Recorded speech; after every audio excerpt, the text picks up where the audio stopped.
Assalamualaikum warahmatullahi wabarakatuh. Apa kabar semuanya? Semoga dalam keadaan sehat dan bahagia. Setelah kita mempelajari tentang seni teater, kita masuk ke materi tentang teater monolog. Langsung saja ke materi ya. Mungkin kamu sudah tidak asing mendengar istilah monolog. Secara umum, pengertian monolog sering digunakan untuk seni peran dialog yang tidak perlu dilakukan oleh banyak orang. Cukup banyak dilakukan sendiri pun bisa. Berbicara tentang seni peran memang tidak akan habis untuk dibahas. Buat kamu yang tertarik mempelajari lebih dalam tentang pengertian monolog, berikut beberapa pembahasan yang akan kita ulas secara lengkap. Apa itu pengertian monolog? Secara arti harfiah, ternyata serapan dari bahasa Yunani yang berasal dari kata mono dan legin. Jika disatukan, maka dapat diartikan dengan berbicara sendiri. Berikut pendapat para ahli saat ditanya apa itu monolog, dan berikut pembahasannya. Menurut Abdullah, mendefinisikan bahwa monolog adalah ungkapan kata hati dalam drama. Abdullah menyebutkan bahwa ada 3 macam monolog yang terdiri dari monolog, aside, dan sololoquy. Menurut Nano Riantiarno, menurut seniman teater Nano Riantiarno, pengertian monolog adalah tradisi monodrama yang diadopsi dari Yunani klasik. Kemudian seiring berjalannya waktu dikembangkan oleh William Shakespeare dalam banyak bentuk drama. Menurut Shakespeare, sementara berbeda dengan Shakespeare yang menyebutkan seorang pelakon yang mengungkapkan pikiran dan perasaan tanpa kehadiran pelaku lain adalah soliloquy yang juga masih termasuk dalam drama panjang. Menurut Riantiarno, pengertian monolog menurut Riantiarno, monolog memiliki banyak aliran, bentuk pertunjukan dan memiliki perspektif keilmuan yang beragam. Ada yang namanya monoplay, one man show, teater solo, dan masih banyak istilah lain yang akan kita pelajari dalam monolog. Dari pengertian monolog dari para ahli di atas, maka monolog dapat disimpulkan sebagai seni peran yang menggunakan pengungkapan kata-kata dalam mengekspresikan pesan-pesannya. Monolog disampaikan sendiri, sementara lawan dari orang penyampaian pesan monolog adalah dialognya. Sejarah monolog.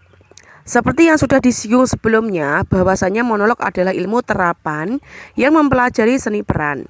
Tahukah kamu jika monolog itu sudah ada sejak 1960? Pada masa itu, televisi tidak secanggih sekarang. Saat itu, pertelevisian belum mengenal apa yang namanya dubbing atau pengisian suara.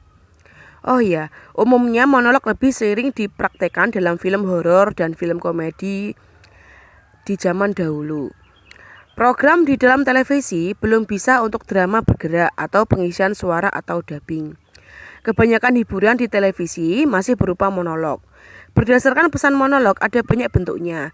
Ada yang berbentuk pementasan seni teater, pementasan drama, ataupun cerita horor dan komedi sekalipun. Sejarah monolog ada juga yang menyebutkan mulai muncul pertama kali diperkenalkan oleh Charlie Chaplin di tahun 1964. Di mana kala itu monolog sering diterapkan dalam sarana seni teater. Adapun sejarah monolog dari sumber lain yang mengatakan bahwa monolog masuk pertama kali di tahun 1921-an yang diperkenalkan oleh Charlie Chaplin juga. Lantas, pada tahun berapa sih yang benar? Ternyata tiap negara berbeda-beda. Dilihat dulu negara mana. Misalnya di Indonesia. Pertama kali mengenal monolog di tahun 1926 yang kala itu masih dijajah oleh Belanda dan masih di bawah pimpinan Hindia Belanda. Tokoh yang memperkenalkan pertama kali adalah G. Keuger dan L. Heu Veldrop dengan judul Lutung Kasarung. Mungkin kamu bertanya-tanya, siapa sih Charlie Chaplin? Jadi dia adalah seorang komedian yang memegang teguh seni monolog. Pada awalnya, seni ini belum begitu populer dan menarik. Namun, seiring berkembangnya waktu, akhirnya monolog cukup diminati. Ciri-ciri monolog. Barangkali kamu penasaran bentuk dari monolog itu seperti apa sih? Nah, buat kamu yang sudah paham pengertian monolog, barangkali kamu pernah melihat pertunjukan teater, ternyata monolog lebih sering digunakan untuk pertunjukan teater. Setidaknya kamu menemukan sedikit gambarannya. Berikut ciri-ciri monolog tersebut. Bentuk dari pendapat seseorang dikolaborasikan dengan kalimat atau dialog bisu. di mana untuk bisa mensinkronkan dibutuhkan perencanaan yang matang, kecuali beberapa orang yang memiliki keterampilan dalam membuat seni monolog secara spontanis tanpa ada rencana.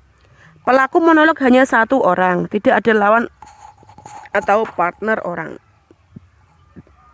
Menggunakan pesan narasi deskriptif, tentu saja menggunakan tema tertentu yang sudah ditetapkan. Sebagai dukungan narasi tersebut, dibutuhkan dokumen pendukung, bisa berbentuk presentasi, gambar, ataupun yang lain. Monolog lebih sering digunakan untuk seni teater dan seni peran, jarang digunakan dalam drama, sinetron, ataupun FTV. Monolog bisa mengajak audiens berinteraksi sekedar memberikan kesan terhadap aksi mereka.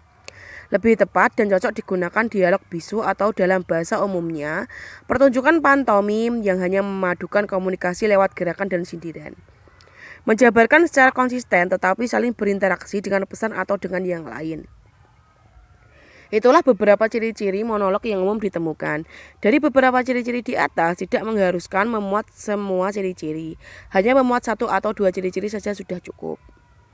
Jenis-jenis monolog. Setelah mengenal lebih dekat dengan pengertian monolog dan sejarah monolog serta ciri-ciri monolog, ternyata monolog memiliki banyak variasi macam jenis, diantaranya sebagai berikut. Yang pertama, monolog naratif biografis. Monolog naratif biogratif, seorang narator dituntut untuk menceritakan kembali peristiwa aktual yang pernah dirasakan di masa lampau. Hal yang ditekankan di sini, narator tidak boleh menonjolkan karakter tokoh lain di dalam ceritanya. Dengan kata lain, murni hanya menceritakan dirinya sendiri. Monolog fiksional karakter driven.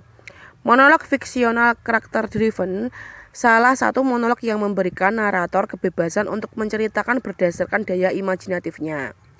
Jenis monolog ini, kamu juga bisa menonjolkan lebih dari satu karakter dan bebas mengekspresikannya. Maksud imajinatif tidak semata-mata khayalan narator. Bisa juga si narator menceritakan imajinatif sewaktu dulu masih kecil. Jadi tidak melalui si narator berimajinasi di masa sekarang, melainkan lebih luas lagi bentuk imajinatif yang dimaksudkan. Monolog topikal. Monolog topikal salah satu monolog yang menekankan pada peristiwa sehari-hari, di mana monolog tidak sekedar menceritakan secara keseharian yang dialami saja, tetapi monolog juga boleh menceritakan hasil pengamatan yang sudah dilakukan, tentu saja berdasarkan observasi lewat pengamatan. Jika membandingkan, monolog topikal mirip seperti stand-up komedi, namun keduanya sebenarnya memiliki perbedaan. Kesamaan di antara keduanya memiliki selera humor, di mana selera humor tersebut diambil dari penggabungan anekdot. Nomor 4, monolog storytelling. Sesuai dengan jenisnya, monolog storytelling lebih memfokuskan pada cerita naratif. Narator sebagai pendongeng yang menceritakan dengan mengikuti perubahan ekspresi yang diceritakan, di mana sang narator bisa menirukan karakter si tokoh yang diceritakan. Nomor 5, monolog berbasis realitas. Jadi perbedaan monolog berbasis realitas dengan monolog yang lain dari bentuk inti atau sungguh monolog itu sendiri. Di monolog jenis ini, seorang narator mengacu pada pengalaman cerita nyata yang pernah digunakan. Bentuk monolog berbasis realitas tidak melulu disampaikan dalam bentuk cerita saja, tetapi juga dapat disuguhkan dalam bentuk jepretan foto, teks, atau dalam bentuk video. Bahkan bisa juga disampaikan dalam bentuk sebuah cerita. Nomor 6, monolog karakter biografi. Perbedaan yang paling menonjol dari monolog biografi adalah menonjolkan dialog daripada ceritanya. Nah, jenis karakter ini, narator bisa menceritakan lebih dari satu karakter tokoh bahkan bisa mementaskan lebih dari 10 karakter tokoh sekaligus. Salah satu pemain chess parliamentary dalam monolog Brontal pernah mempertunjukkan 35 karakter tokoh sekaligus. Tentu saja ini butuh keterampilan khusus dan pengalaman jam terbang yang cukup. Itulah beberapa jenis monolog. Ternyata ada banyak jenisnya. Tentunya dari masing-masing jenis jika dipelajari secara mendalam, ada banyak penjawaban dan teori lebih lengkap. Namun karena keterbatasan ruang hanya garis besar saja. Contoh monolog ini ya. Ini ada contoh monolog Marsinah menggugat 1. Bisa kalian baca nanti ya. Nih. Bisa di pause dulu, untuk membaca teksnya.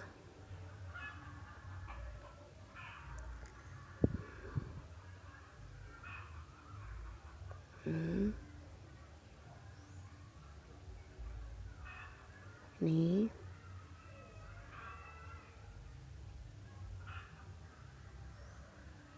Nah, sekarang untuk tugas ke-8, silakan kalian buat teks monolog yang akan kalian praktekkan dalam tugas ke-9. Jadi tugas ke-8, kalian membuat teks monolog bertema pendidikan. Nanti setelah jadi, kalian praktekkan dan di video, kemudian dikumpulkan minggu depan. Yang dikumpulkan hari ini teks monolognya saja. Sampai jam 12 malam nanti tugasnya, batas akhir pengerjaannya silahkan dibuat, ditulis di buku tugas, nanti difoto, dikumpulkan di Google Classroom. Terima kasih atas perhatiannya. Wassalamualaikum warahmatullahi wabarakatuh.